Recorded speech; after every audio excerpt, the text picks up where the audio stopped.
Hi there, it's Dwayne with My Nerdy Buddy. Be sure to check out the website at www.mynerdybuddy.com.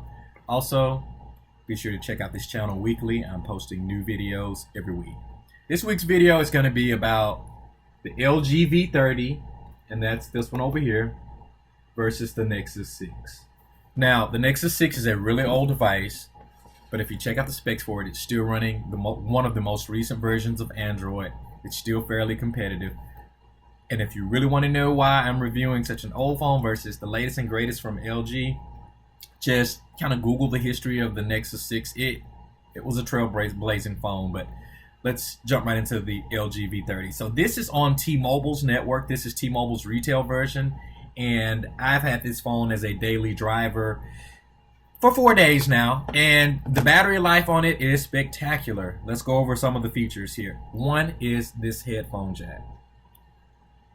The headphone jack is a feature because it's slowly dying. I really wanted to purchase a Pixel, but I didn't because it doesn't have a headphone jack. Now, you can plug in an adapter to most phones without a headphone jack, but I don't want to carry an extra piece of equipment.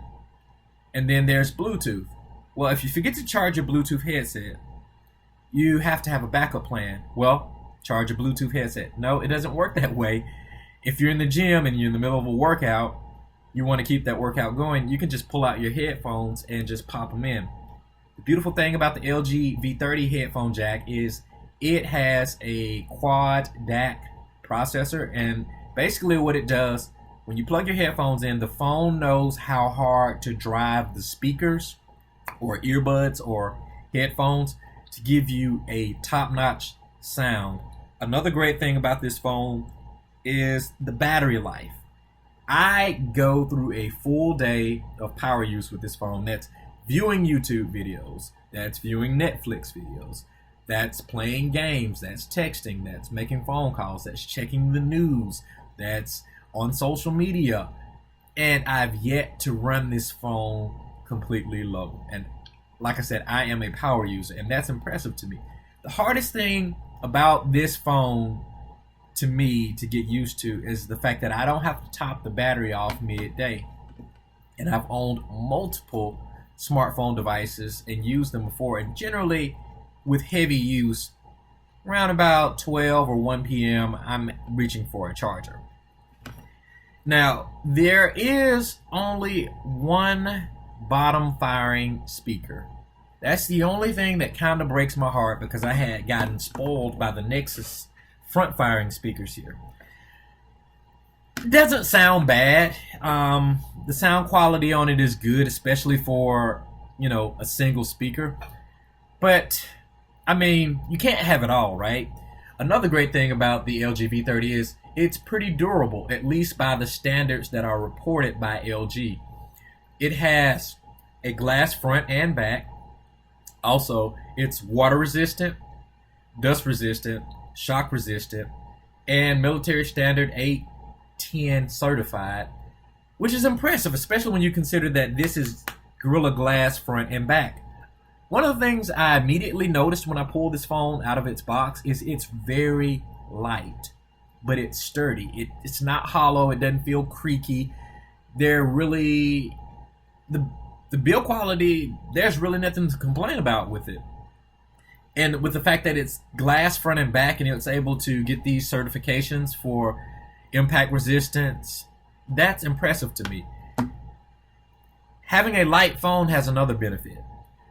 The heavier your device is, the greater chances of it shattering when it hits the ground.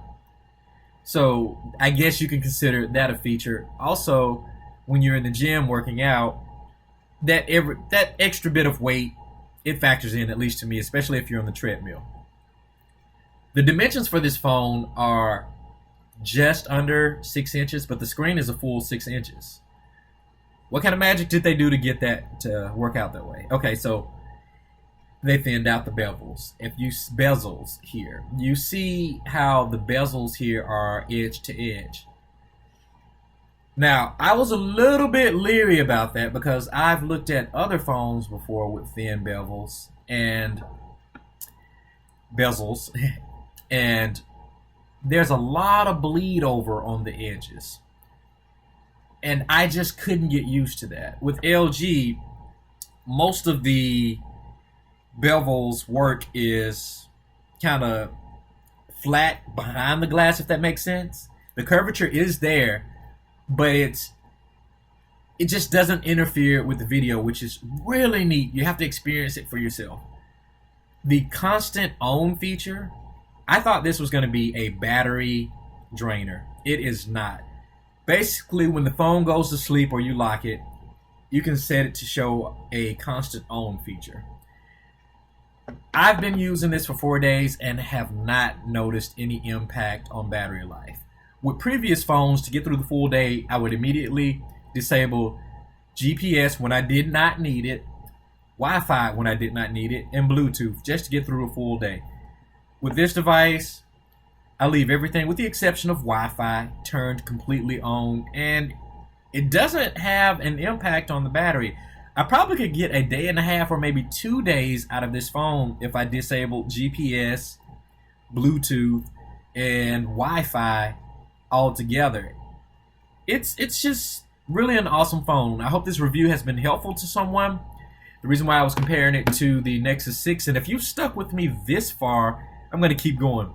The reason why I compared it with the Nexus 6 is because both phones are running Android 7.1, which tells me that the Nexus 6 is still a competitive device.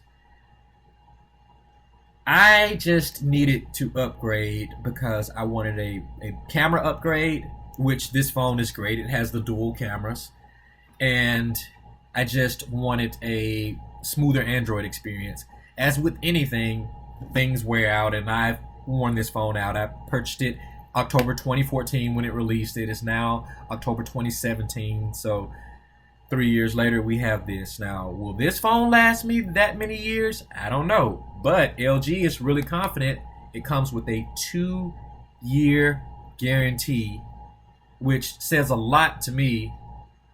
It says that they stand by their word. This has been Dwayne with My Nerdy Buddy. I hope you've enjoyed this review.